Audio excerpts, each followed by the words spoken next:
నమస్తే. సయ్యారా అనే సినిమా వచ్చింది, బాలీవుడ్లో రిలీజ్ అయింది. ఆ సినిమాని జనరేషన్ జీ అనేది అయితే ఉందో, అంటే 24 సంవత్సరాల లోపల పిల్లలు, అమ్మాయిలు అబ్బాయిలు కలిసి ఆ సినిమాని చిటికలో సక్సెస్ చేసి పారేశారు. వాళ్ళకి ఆ సినిమా బాగా ఎక్కింది. ఆ సినిమాలో వాళ్ళు అఫ్కోర్స్ సినిమా నేను చూడలేదు, కానీ కథనాలను బట్టి నేను ఎక్స్ప్లెయిన్ చేయడం జరుగుతుంది. అద్భుతమైన సినిమా అని చెప్తున్నారు. ఆ సినిమా వల్ల ఏంటి అంటే, అక్కడ అది ఒక కొరియన్ సినిమా, 2004లో ఒక కొరియన్ సినిమా వచ్చింది, ఏ మూమెంట్ టు రిమెంబర్ అని చెప్పేసి. ఆ సినిమాని మక్కి దింపి ఈ సినిమా తీశారు అని చెప్పేసి విమర్శకులు చెప్తున్నారు. అయితే కథనము ఏదైతే ఉందో అది దాదాపు 20-25 సంవత్సరాల నుంచి బాలీవుడ్ ఏదైతే ఒక ట్యాబ్లెట్ ఒకటి మోసుకొని వస్తుందో దానిలో మాత్రమే ఫిక్స్ అయ్యే కథని, నటనని, దర్శకత్వాన్ని, మ్యూజిక్ని అన్నిటినీ దాని లోపలే ఫిక్స్ చేసి ఈ సినిమాని రిలీజ్ చేశారు అని అంటున్నారు. అయితే ఇటువంటి టైంలో చాలా చిన్న సినిమా ఒకటి కన్నడ ఇండస్ట్రీ నుంచి ఎటువంటి ప్రచార ఆర్భాటం లేకుండా రిలీజ్ అయింది. అదే మహా అవతార్ నరసింహస్వామి ఆయన పుట్టడము, లేకపోతే ఆయన జననము కానివ్వండి, ఆయన ఏ రకంగా అయితే హిరణ్యకశిపుడిని ఏ రకంగా అయితే చంపేశాడో అదంతా కూడా ఒక కథనంలాగా, ఒక కార్టూన్ ఎనిమి ఇది తీసి దాన్ని సినిమా తీశారు. అది చాలా అద్భుతంగా అది పేలింది, అద్భుతంగా జనాలందరికీ పడుతోంది.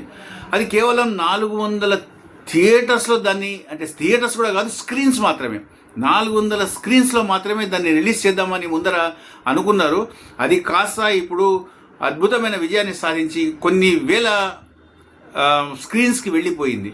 4 కోట్ల రూపాయల బడ్జెట్తో తీసిన సినిమా ఇప్పుడు 15 కోట్ల రూపాయలు, మొదటి 3 రోజుల్లోనే 15 కోట్ల రూపాయలు దాన్ని వసూలు చేసింది.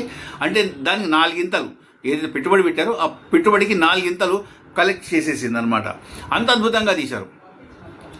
జనాలకి ఇప్పుడు మీకు హర్యానా, ఉత్తరప్రదేశ్, పంజాబు, కశ్మీరు అటువైపు, అంటే ఉత్తర భారతాన్ని తీసుకుంటే వాళ్ళకి దక్షిణ భారతం సినిమాల్లో అద్భుతంగా నచ్చేది ఏంటి విషయం అంటే, కథని లోపల ఏదైతే జొప్పించబడుతుందో ఆ జొప్పింపులో మీకు రామాయణము, మహాభారతము, లేదా నేలతోటి ఇక్కడి జనాలకి ఇక్కడ పండగలతోటి వీటితోటి ముడిపడి ఉన్న కథ, కొత్త కథ ఇది మాత్రమే వాళ్ళకి పడుతుంది.